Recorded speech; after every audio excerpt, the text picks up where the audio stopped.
3,000냥을 3마디 말과 바꾸자는 이상한 노인. 그렇게 3,000냥을 주고 거래를 한 첫 번째 말. 두 번째 말.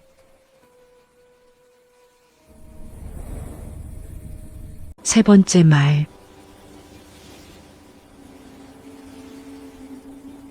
도대체 무슨 말이었길래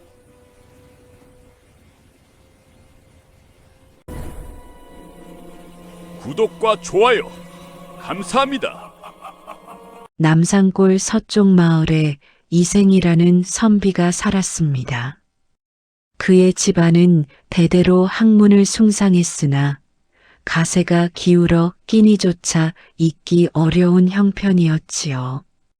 그런 가운데서도 이생은 밤낮으로 글을 읽으며 언젠가는 과거에 급제하여 홀어머니와 아내를 편안히 모시겠다는 일념으로 살아왔습니다. 10년 세월을 허리띠를 졸라매고 3,000냥을 모았습니다. 한 푼, 두 푼이 모여 이룬 돈이었습니다. 어머니께서는 삭바느질로, 아내는 새벽부터 밤늦도록 배를 짜며 모은 피와 땀의 결정이었지요. 이생은 그 돈을 무명 보자기에 정성스레 싸서 품에 안았습니다. 이 돈이면 한양까지 가서 과거를 보고 합격하면 금이 환영할 수 있을 터였습니다. 어머님, 다녀오겠습니다. 이생이 마당에서 큰 절을 올리자 홀어머니께서는 마른 손으로 아들의 손을 꼭 잡으셨습니다. 부디 몸 조심하거라. 급제는 그 다음 일이니 무엇보다 무사히 돌아오는 것이 중요하다. 아내도 대문 밖까지 나와 남편을 배웅했습니다. 해는 이제 막 떠오르고 있었고 산새들이 지저귀는 소리가 청량하게 들려왔습니다. 이생은 뒤돌아보며 손을 흔들었습니다. 어머니와 아내의 모습이 점점 작아지다가 마침내 보이지 않게 되었지요. 사흘째 길을 걷던 날 오후 이생은 험한 고갯길에 들어섰습니다. 양쪽으로 울창한 숲이 우거져 있고 바람이 불 때마다 나뭇가지들이 스산한 소리를 냈습니다. 해는 서쪽으로 기울어가고 있었고 이생은 해가 지기 전에 고개를 넘어야겠다고 마음먹었습니다. 그런데 고갯마루에 이르렀을 때 길 한가운데 한 노인이 서 있는 것이 보였습니다. 노인은 낡은 청포를 걸치고 있었으며 손에는 해진 부채를 들고 있었습니다. 수염은 허연데 눈빛만은 형형했지요. 이생이 지나가려 하자 노인이 부채로 길을 막았습니다. 선비, 어디를 그리 급히 가시오? 한양으로 과거를 보러 가는 길입니다. 이생이 공손히 대답했습니다. 노인은 허허 웃더니 고개를 가로저었습니다. 과거 급제에서 무엇하겠소? 가다가 죽으면 그만인 것을. 무슨 말씀이신지요? 이생이 당황하여 물었습니다. 노인은 부채를 접으며 천천히 말을 이었습니다. 이 길은 3년에 한 번씩 사람 목숨을 앗아가는 흉한 길이요. 자네가 바로 올해 그 운수를 타고났다오. 하나 내게 3,000냥을 내놓는다면 자네의 명주를 이어줄 비책 3가지를 팔겠소. 이생은 어이가 없어 웃음이 나왔습니다. 10년을 모은 돈을 길에서 만난 노인에게 주라니 이 무슨 허황된 소리란 말입니까? 그러나 이상하게도 노인의 눈을 보고 있자니 거부할 수가 없었습니다. 마치 무언가 보이지 않는 힘이 그를 끌어당기는 듯 했지요. 세 가지 비책이라 하셨습니까? 이생이 묻자 노인이 고개를 끄덕였습니다. 그리고는 보따리를 펼쳐 바닥에 놓았습니다. 이생은 한참을 망설이다가 품에서 무명 보자기를 꺼냈습니다. 10년의 땀과 눈물이 담긴 3,000냥이었습니다. 손이 떨렸지만 이생은 그 돈을 노인의 보따리 위에 쏟아부었습니다. 엽전 소리가 짤랑거리며 울렸고 그 소리가 이생의 가슴을 후벼 파는 듯 했습니다. 노인은 만족스러운 표정으로 돈을 거두어 들이더니 입을 열었습니다. 잘 들으시오.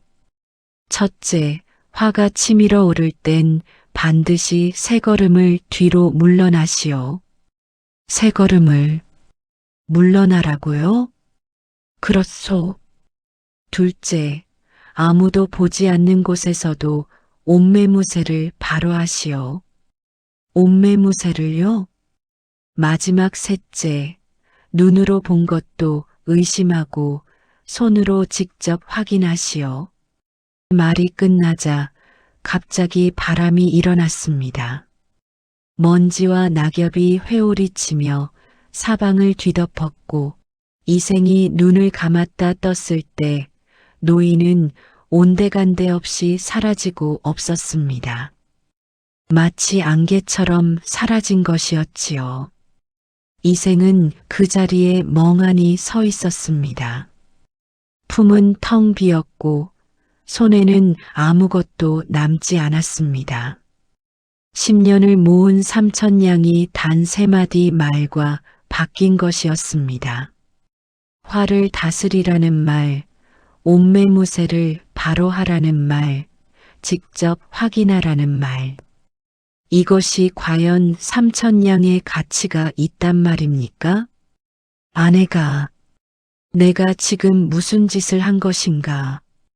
이생은 귀신에 홀린 듯한 허황된 표정과 허탈한 웃음으로 고개를 떨어뜨렸습니다.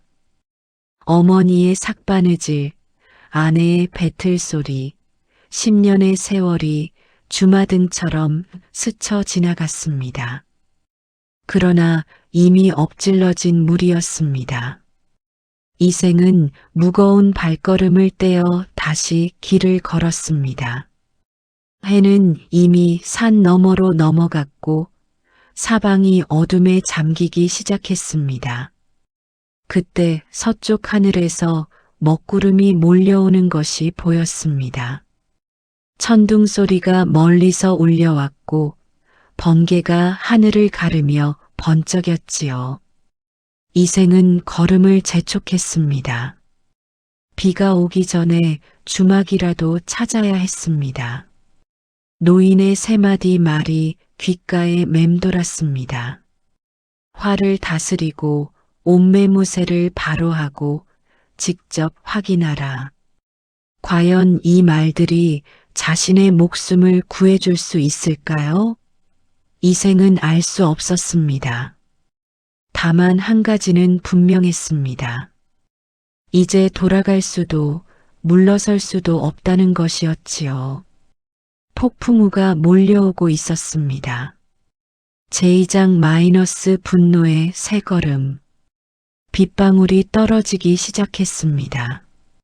처음엔 한두 방울이었으나 이내 억수같이 쏟아져 내렸지요. 천둥 소리는 점점 가까워졌고 번개는 하늘을 찢듯 번쩍였습니다. 이생은 옷이 흠뻑 젖은 채로 허겁지겁 길을 달렸습니다. 앞이 제대로 보이지 않았지만 멈출 수가 없었습니다. 한참을 달려가니 저 멀리 희미한 불빛이 보였습니다. 주막이었습니다. 허름하고 낡았으나 이런 폭풍우 속에서는 그저 고마울 따름이었지요. 이생은 주막 문을 두드렸습니다. 주인장 계십니까? 길 가던 나그네인데 하룻밤만 묵어가겠습니다. 잠시 후 문이 열렸습니다. 키가 훤칠한 사내가 나타났는데 눈빛이 예사롭지 않았습니다. 탐욕스러우면서도 교활해 보이는 눈이었지요. 주인은 이생을 위아래로 훑어보더니 입을 열었습니다. 들어오시오. 방은 하나뿐이지만 묵어갈 수는 있소. 고맙습니다. 이생이 안으로 들어서자 주인이 말했습니다. 숙박비는 300냥이요. 300냥이라니 너무 비싼 것 아닙니까? 이생이 당황하여 물었습니다. 주인은 코웃음을 쳤습니다. 싫으면 다시 비 맞고 가시오. 여기서 한 시즌을 더 가야 다음 마을이 나온다오. 이생은 할 수 없이 고개를 끄덕였습니다. 어차피 3,000냥을 잃은 마당에 300냥쯤이야 무슨 상관이겠습니까? 주인은 이생을 방으로 안내했습니다. 방은 좁고 지저분했으나 비는 피할 수 있었습니다. 저녁은 드릴 수 없소. 양식이 떨어졌거든. 주인이 쌀쌀맞게 말하고는 문을 닫았습니다. 이생은 젖은 옷을 벗어 구석에 널고 마른 적삼으로 갈아입었습니다. 그리고는 보따리를 베개 삼아 누웠지요. 몸은 지쳤지만 마음이 복잡하여 잠이 오지 않았습니다. 노인의 말이 정녕 헛되지 않을까? 이생은 천장을 바라보며 생각에 잠겼습니다. 3,000냥을 잃은 것이 자꾸만 떠올랐습니다. 어머니의 얼굴, 아내의 눈물이 아른거렸지요. 그러다 지친 몸이 이기지 못하고 깊은 잠에 빠져들었습니다. 한밤중이었습니다. 이생은 무언가 이상한 기척에 잠에서 깼습니다. 눈을 살짝 뜨니 방문이 조금 열려 있었고 누군가 안으로 손을 뻗고 있었습니다. 달빛에 비친 그림자를 보니 주인이 분명했습니다. 주인은 이생의 보따리를 천천히 끌어당기고 있었지요. 이생은 벌떡 일어나 소리쳤습니다. 이게 무슨 짓이오? 주인은 깜짝 놀라 손을 거두었으나 이내 뻔뻔한 표정을 지었습니다. 무슨 소리요? 내가 언제? 방금 내 짐을 훔치려던 것 아니오. 이생이 따져 물었습니다. 그러자 주인의 얼굴이 험악하게 변했습니다. 도둑놈이 도리어 매를 든다더니 내가 내 물건을 훔쳤으면서 오히려 나를 도둑이라 하느냐. 주인이 갑자기 헛간으로 달려가더니 낫을 들고 나타났습니다. 달빛에 반사된 낱날이 섬뜩하게 빛났지요. 이 자식, 내가 내 돈을 훔쳤지? 내놓지 않으면 여기서 죽는 줄 알아라. 주인이 낫을 휘두르며 덤벼들었습니다. 이생의 얼굴이 창백해졌습니다. 이생도 허리춤에 차고 있던 작은 칼을 뽑았습니다. 분노가 머리끝까지 치밀어 올랐지요. 이미 3,000냥을 잃었는데 남은 것마저 빼앗기려 하다니. 이생의 눈에 핏발이 섰습니다. 주인을 향해 달려들려던 순간이었습니다. 갑자기 귓가에 노인의 목소리가 들려왔습니다. 화가 치밀어 오를 땐 반드시 세 걸음을 뒤로 물러나라. 이생은 멈칫했습니다. 노인의 말이 마치 환청처럼 뇌리를 스쳤던 것입니다. 이생은 본능적으로 한 걸음, 두 걸음, 세 걸음을 뒤로 물러섰습니다. 바로 그 순간이었습니다. 콱광! 천지를 뒤흔드는 소리와 함께 벼락이 주막 처마를 내리쳤습니다. 불빛이 번쩍이며 하늘과 땅이 뒤집히는 듯 했지요. 그리고 무언가 무겁고 거대한 것이 떨어지는 소리가 들렸습니다. 거대한 대들보가 천장에서 떨어진 것이었습니다. 대들보는 정확히 이생이 서 있던 자리를 강타했습니다. 만약 이생이 세 걸음을 물러서지 않았다면 그 밑에 깔려 죽었을 것이 분명했지요. 그런데 더 놀라운 일이 벌어졌습니다. 이생을 향해 달려들던 주인이 그 대들보에 정통으로 맞아 쓰러진 것입니다. 으윽! 주인은 신음소리도 제대로 내지 못하고 그 자리에서 숨이 끊어졌습니다. 엄청난 무게의 대들보가 주인의 몸을 짓눌렀던 것이지요. 이생은 그 광경을 멍하니 바라보았습니다. 손이 부들부들 떨렸고 온몸에 식은땀이 흘렀습니다.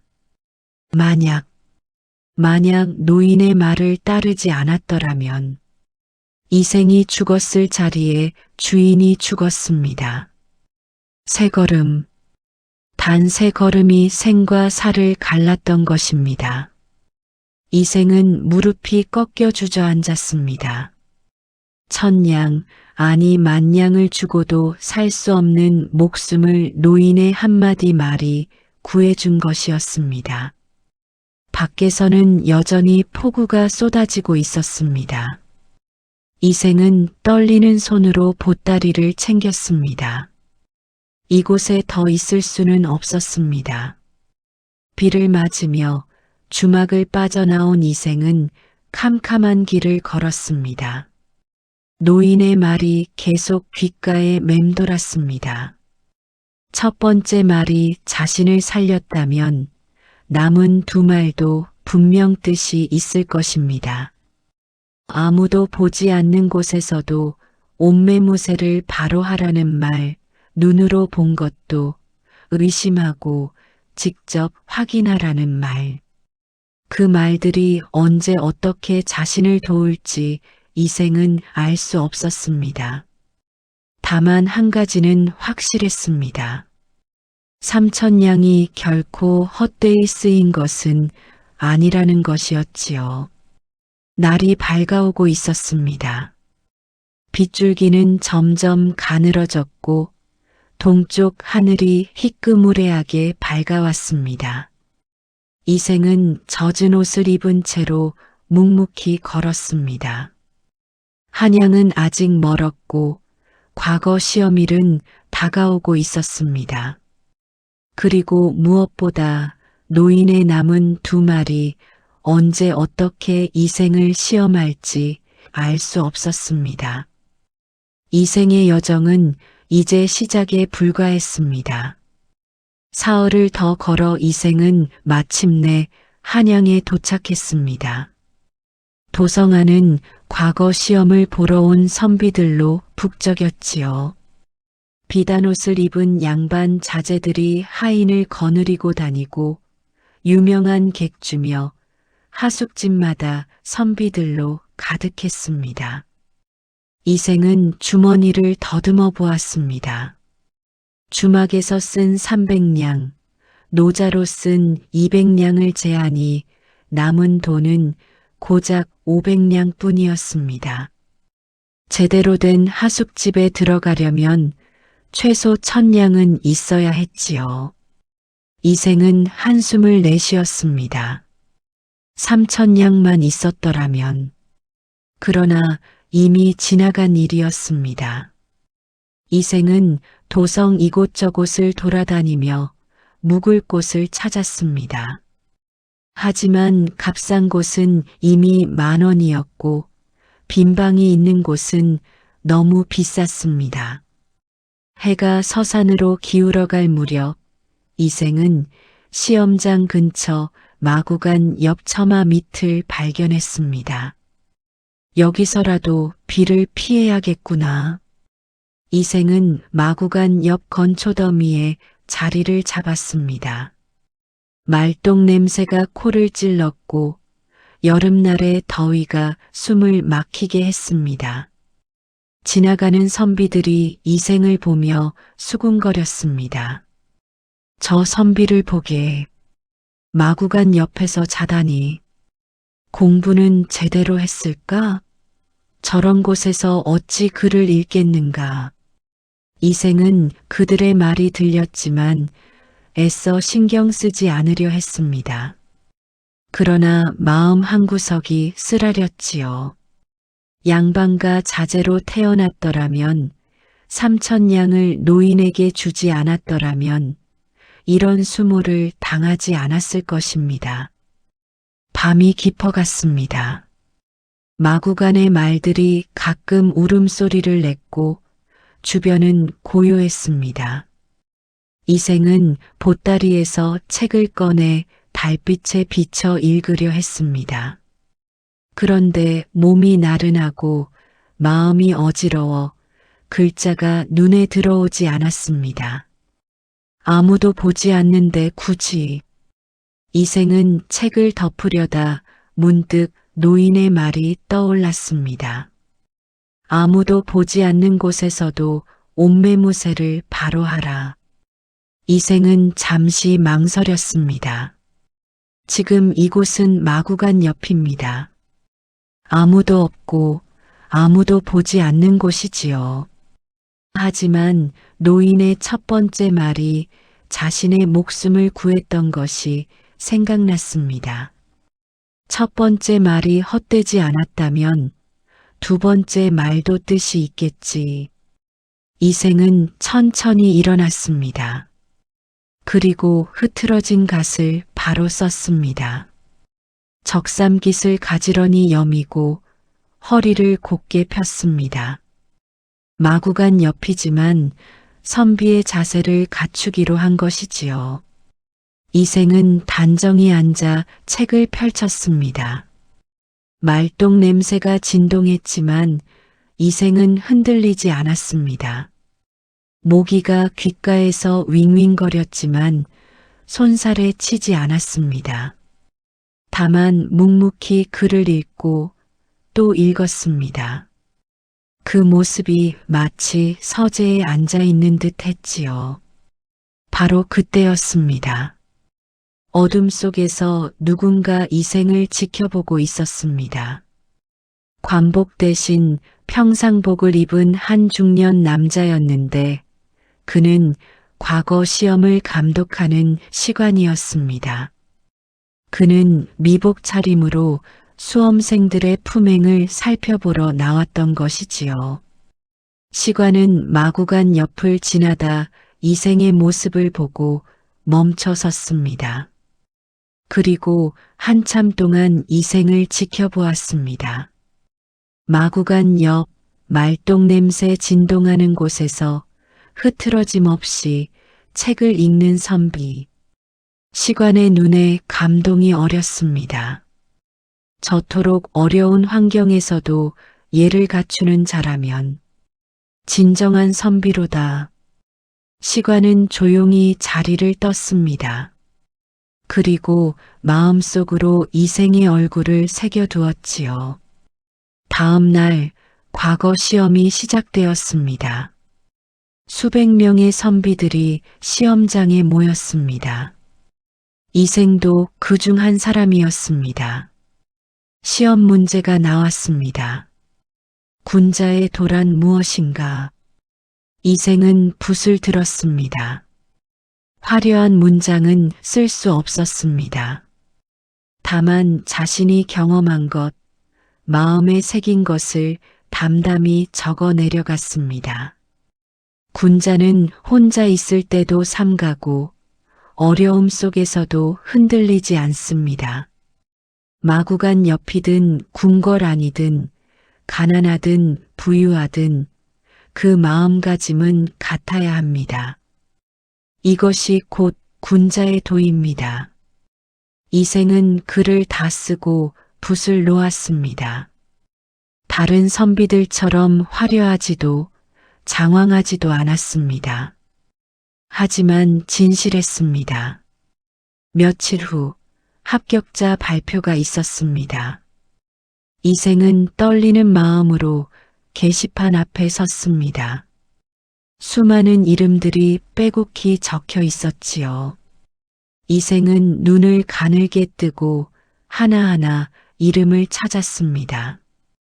그리고 마침내 자신의 이름을 발견했습니다. 이생. 이생의 눈에서 뜨거운 것이 흘러내렸습니다. 급제했습니다. 10년을 준비하고 3,000냥을 잃고 마구간 옆에서 잠을 자면서까지 이룬 꿈이었습니다. 주변에서 다른 합격자들이 기뻐 소리치고 서로를 껴안았습니다. 축하하네, 이선비. 옆 사람이 이생의 어깨를 두드렸습니다. 이생은 고맙다는 인사를 하고는 조용히 자리를 떠났습니다. 너무 기쁜 나머지 말이 나오지 않았지요. 그날 저녁 시관이 새로 급제한 선비들을 불러 모았습니다. 그리고 몇몇 선비들을 특별히 치하했는데 그 중에 이생도 있었습니다. 이생이라는 선비가 있는가? 예, 여기 있습니다. 이생이 앞으로 나섰습니다. 시관은 온화한 미소를 지으며 말했습니다. 자네는 마구간 옆에서 묵으면서도 한순간도 선비의 예를 잃지 않았지. 혼자 있을 때 더욱 삼가는 것, 이것이 진정한 군자의 도일세. 자네의 글은 화려하지 않았으나 진심이 담겨 있었네. 앞으로도 그 마음을 잃지 말게. 이생은 깊이 절하며 감사를 표했습니다. 그제야 깨달았습니다. 자신을 본 사람이 있었던 것입니다. 아무도 보지 않는다고 생각했던 그곳에서 누군가 자신을 지켜보고 있었던 것이지요. 노인께서 말씀하신 것이 이것이었구나. 이생은 가슴이 뭉클했습니다. 두 번째 1,000냥이 제 값을 했습니다. 아니, 1,000냥이 아니라 10,000냥의 가치가 있었지요. 목숨을 구했고 이제 명예까지 얻었으니까요. 이생은 관복을 받고 금이 환영할 준비를 했습니다. 어머니와 아내에게 기쁜 소식을 전하고 싶었습니다. 그런데 문득 노인의 세 번째 말이 떠올랐습니다. 눈으로 본 것도 의심하고 손으로 직접 확인하라. 이 말은 아직 쓰임새를 찾지 못했습니다. 이생은 알 수 없는 불안감을 느꼈습니다. 첫 번째 말이 목숨을 구했고 두 번째 말이 명예를 가져다 주었다면 세 번째 말은 무엇을 위한 것일까요? 이생은 고개를 저었습니다. 지금은 기쁨을 누릴 때였습니다. 그는 짐을 꾸려 고향으로 향했습니다. 가슴은 설렜고 발걸음은 가벼웠습니다. 하지만 이생은 알지 못했습니다. 가장 혹독한 시험이 집에서 기다리고 있다는 것을 말입니다. 이생은 밤길을 달렸습니다. 낮에 출발했더라면 사흘 걸릴 길이었으나 어머니와 아내를 빨리 보고 싶은 마음에 밤낮을 가리지 않고 걸었지요. 보름달이 환히 비추는 길을 따라 이생의 발걸음은 날렵했습니다. 어머님, 임자, 제가 돌아왔습니다. 그것도 급제하여 돌아왔습니다. 이생은 마음속으로 외쳤습니다. 10년의 고생이 3,000냥의 희생이 드디어 빛을 본 것입니다. 이제 홀어머니를 편안히 모실 수 있고 아내에게도 비단옷을 입혀줄 수 있을 것입니다. 사흘째 되는 밤, 이생은 마침내 고향 마을에 도착했습니다. 친숙한 산과 개울, 그리고 저 멀리 보이는 자신의 집. 이생의 가슴이 뛰었습니다. 대문을 두드리고 들어갈까 하다가 문득 생각이 바뀌었습니다. 깜짝 놀래켜 드려야지. 이생은 담장 쪽으로 돌아갔습니다. 예전에 어릴 적 자주 넘나들던 담이었지요. 몸이 가벼워진 이생은 어렵지 않게 담을 넘었습니다. 마당에 조용히 내려선 이생은 안채를 향해 살금살금 다가갔습니다. 그런데 이상했습니다. 안방에 불이 켜져 있었고 창문으로 희미하게 그림자가 비쳤습니다. 이생은 호기심에 창가로 다가가 안을 들여다보았습니다. 그 순간 이생의 온몸이 얼어붙었습니다. 창문에 비친 그림자가 두 개였던 것입니다. 하나는 분명 아내의 것이었습니다. 작은 체구에 긴 머리카락이 풀어진 모습. 그런데 그 옆에 또 다른 그림자가 나란히 누워 있었습니다. 분명 남자의 형상이었지요. 어깨가 넓고 키가 큰 사람의 그림자였습니다. 이생의 머릿속이 하얗게 변했습니다. 손끝이 차갑게 식어갔고 심장이 미친 듯이 뛰었습니다. 이럴 수가. 이생은 주먹을 불끈 쥐었습니다. 자신이 과거를 보러 간 사이 아내가 다른 남자와 함께 지냈다는 말입니까? 10년을 함께한 아내가 자신을 믿고 기다려준다고 생각했던 아내가 배신을 했다는 말입니까? 분노가 치밀어 올랐습니다. 이생은 허리춤에서 칼을 뽑았습니다. 달빛의 칼날이 차갑게 빛났지요. 이생은 이를 악물고 방문을 향해 달려들려 했습니다. 저 남자를 죽이고 아내도. 바로 그때였습니다. 갑자기 노인의 목소리가 들려왔습니다. 마치 귓가에 속삭이듯 분명하고 또렷하게. 눈으로 본 것도 의심하고 손으로 직접 확인하라. 이생의 발걸음이 멈춰섰습니다. 세 번째 충고였습니다. 아직 쓰임새를 찾지 못했던 마지막 말이었지요.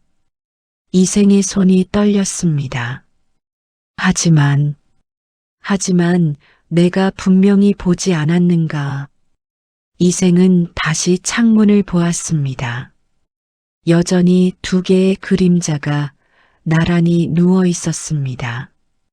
눈으로 본 것이 분명한데 왜 의심해야 한단 말입니까? 이생의 머릿속에서 분노와 이성이 싸우고 있었습니다. 첫 번째 충고를 기억했습니다. 세 걸음을 물러섰더니 목숨을 구했습니다. 두 번째 충고를 기억했습니다. 옷매무새를 바로 했더니 급제했습니다. 그렇다면 세 번째 충고도 분명 뜻이 있을 것입니다. 일단 확인하고 판단하자. 이생은 깊은 숨을 들이쉬고 칼을 도로 집어넣었습니다. 그리고 조용히, 아주 조용히 방문 쪽으로 다가갔습니다.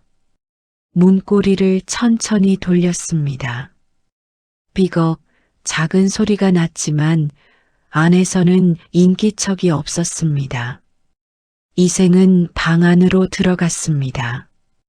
어둠 속에서 두 사람이 나란히 누워 잠들어 있었습니다. 이생은 떨리는 손으로 등불을 켰습니다. 불빛이 방 안을 밝혔습니다. 이생은 그 자리에 얼어붙었습니다. 아내 옆에 누워있던 것은 남자가 아니었습니다. 이생의 홀어머니였던 것입니다. 어머니는 이생의 옷을 입고 계셨습니다. 남자의 도포를 걸치고 이생의 갖가지 머리맡에 놓여 있었지요. 누구냐? 아내가 놀라 벌떡 일어났습니다. 그리고 이생을 보자 눈이 휘둥그레졌습니다. 서방님, 이게 어찌 된 일이요? 이생이 떨리는 목소리로 물었습니다. 홀어머니도 잠에서 깨어나 이생을 보았습니다. 아가, 내가 왔구나. 어머니는 기뻐하시며 일어나 앉으셨습니다. 아내가 눈물을 글썽이며 말했습니다. 서방님께서 떠나신 뒤로 밤마다 무서워서 시어머님께서 저를 위로해 주시려고 함께 주무시게 되었어요. 그런데 제가 너무 무서워하니까 시어머님께서 서방님의 옷을 입으시고 내 남편이 옆에 있으니 두려워 말라고 하신 거예요. 어머니가 부드럽게 웃으시며 말씀하셨습니다. 며느리가 혼자 자는 게 불쌍해서 말이다. 내 옷을 입으니 며느리가 덜 무서워하더구나. 이생은 그 자리에 무릎을 꿇었습니다. 만약 노인의 말을 따르지 않고 칼을 휘둘렀더라면 어떻게 되었을까요? 사랑하는 아내와 홀어머니를 해쳤을 것입니다. 평생 씻지 못할 폐륜을 저질렀을 것입니다. 어머니, 임자, 이생의 눈에서 뜨거운 눈물이 흘러내렸습니다. 어머니가 놀라며 물으셨습니다. 아가, 무슨 일이냐? 왜 우느냐? 아무것도 아닙니다. 그저 너무 기뻐서 그럽니다. 이생은 두 사람을 꼭 껴안았습니다. 아내는 남편의 품에서 울었고 어머니는 아들의 등을 토닥이셨습니다. 이생은 마음속으로 노인에게 감사를 드렸습니다. 3,000냥이 아깝지 않았습니다.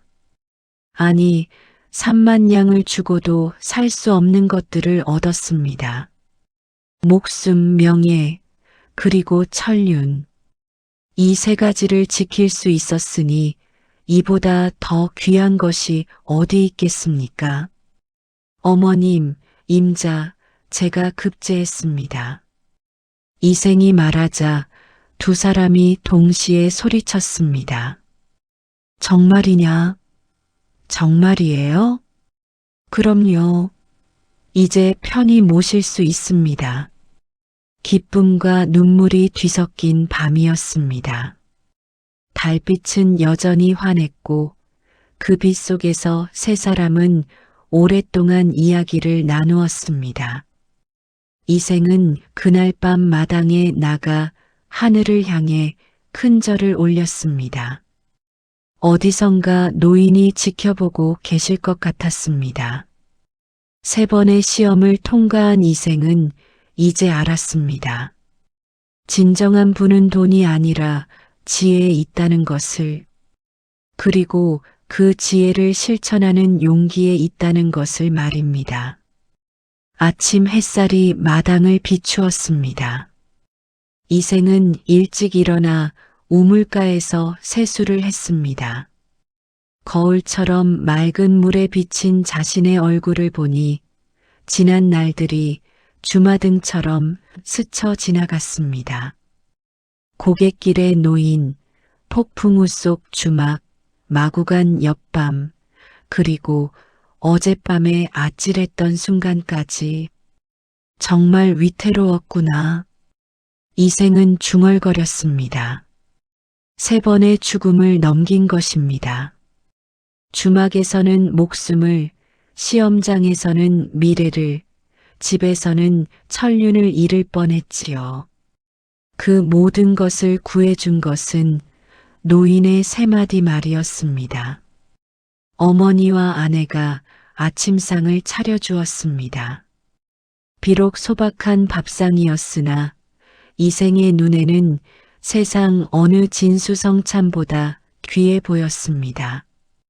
세 사람은 마주 앉아 밥을 먹으며 이야기를 나누었습니다. 그래, 시험은 어떠했느냐? 어머니가 물으셨습니다.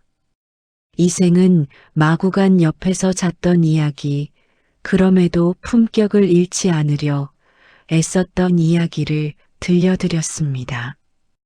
어머니는 고개를 끄덕이시며 말씀하셨습니다. 내가 어릴 적부터 말해주지 않았느냐?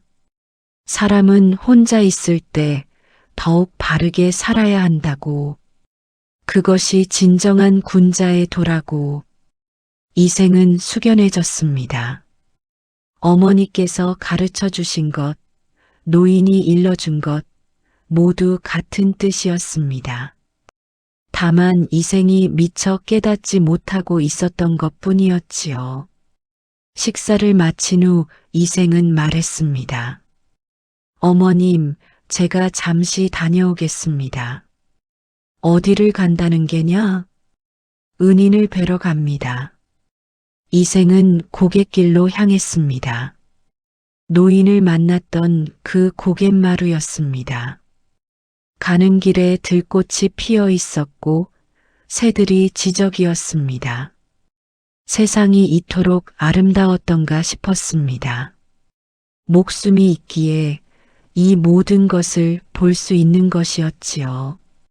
고갯마루에 도착했습니다. 이생은 사방을 둘러보았습니다. 하지만 노인은 어디에도 보이지 않았습니다. 나무 아래도 바위 뒤도 풀숲 속도 살펴보았으나 노인의 흔적은 어디에도 없었습니다.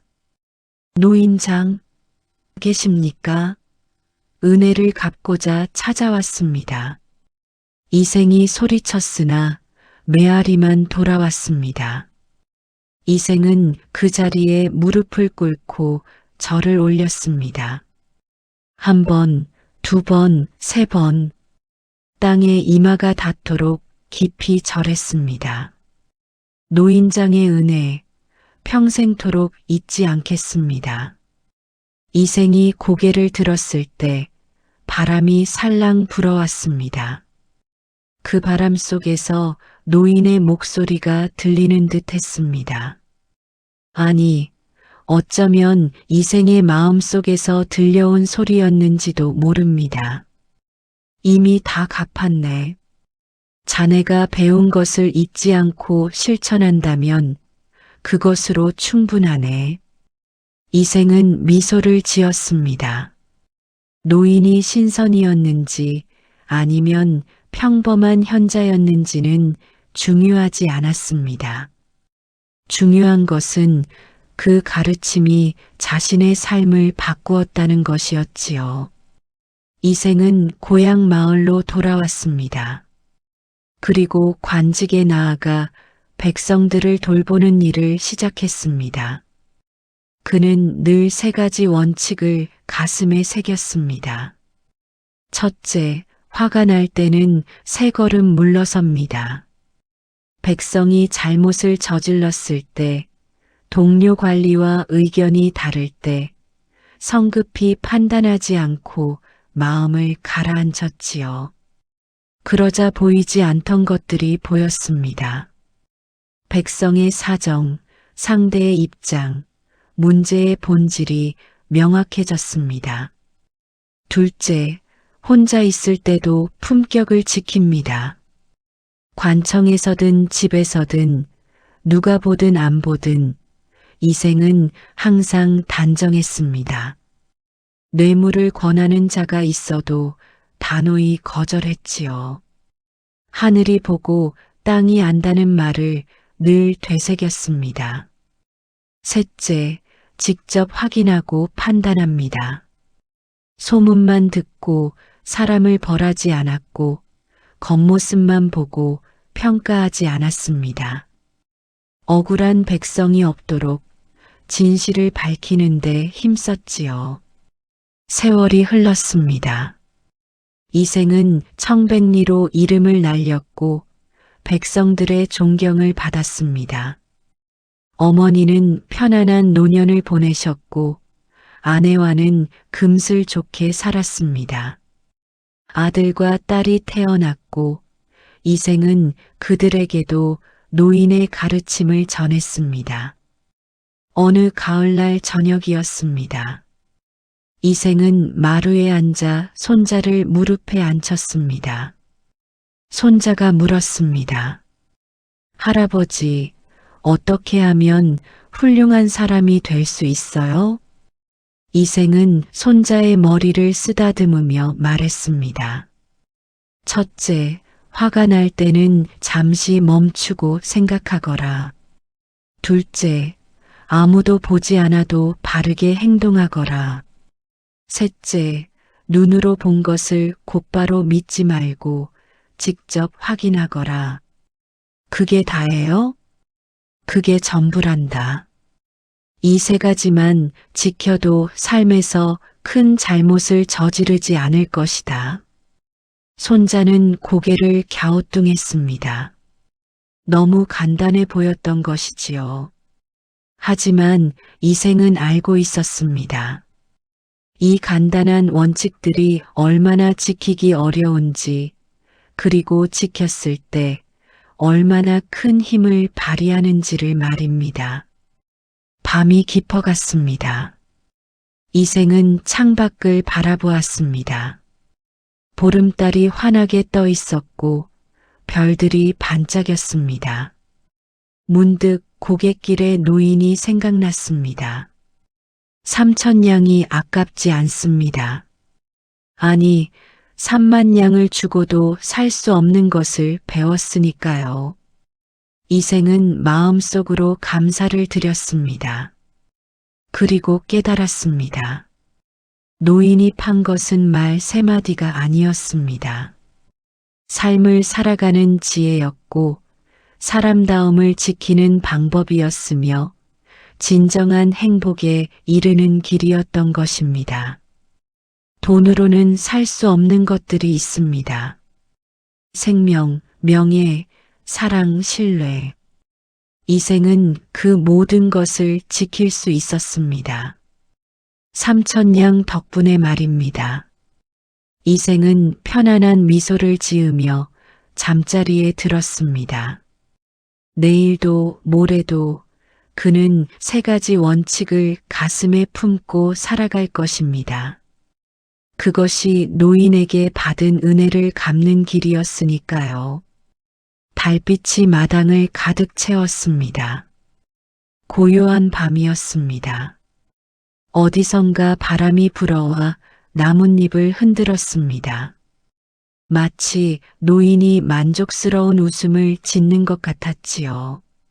세상의 모든 지혜는 값으로 매길 수 없습니다. 하지만 그것을 진심으로 구하는 자에게는 언제나 길이 열립니다. 이생의 이야기가 그것을 증명하고 있습니다. 화를 다스리고 품격을 지키고 신중하게 판단하는 것. 이 3가지가 곧 삶의 지혜입니다. 당신은 오늘 어떤 선택을 하시겠습니까?